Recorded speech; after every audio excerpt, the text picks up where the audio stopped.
Now I need to make a selection of the sphere so I can just paint my ambient occlusion shadows on the sphere by itself.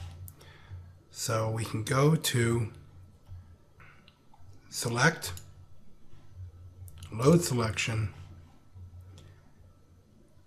and it says here Shadows 2. That's not what I want. Cancel. Okay, I need to be on the correct layer. Go to Sphere, Select, Load Selection, and now it says Sphere Transparency, and we load it. Now also we'd like to soften the edge of the selection. You can soften an edge of a selection after the fact by going to Select, Modify, Feather, and I'm going to set a radius of about 10. If you want to preview what the selection looks like, you can use this button here, which is the Quick Mask, and it makes a Rubylith showing you the areas that are selected without the Rubylith and the areas that are unselected.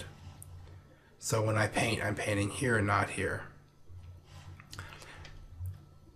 As you can see, the edge of the Rubylith is quite soft. So that 10% helped a lot, not giving us too hard an edge. Turn that off. If you want to turn the selection edge off so you don't see the marching ants, you can go to View, Show, and hit uncheck the selection edges. Temporarily, these are turned off. The selection is still there. It's just that we've turned off the marching ants. Make sure you're in the shadow layer and paint in the sphere for the ambient occlusions that are very subtle. They generally darken crosswise like this in a slightly different arc. Our core shadow goes this way and this one goes more horizontal. Now we'd like to switch our selection to the background. So go to Select, Inverse, and now we have the selection for the background. This is pretty important to be able to put a very soft elliptical shadow on the ground plane or on the table from the sphere.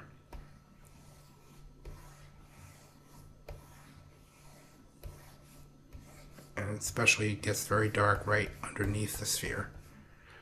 This is painting just right underneath it to get a dark edge. Okay. Control D to get rid of the selection. Now we can turn our shadows, these ambient shadows, on and off. And you can see they definitely help with the illusion of light and dark and atmosphere. A little bit too much up in this area, so I'm going to use a soft eraser. In the tool presets, you'll find soft eraser 5%.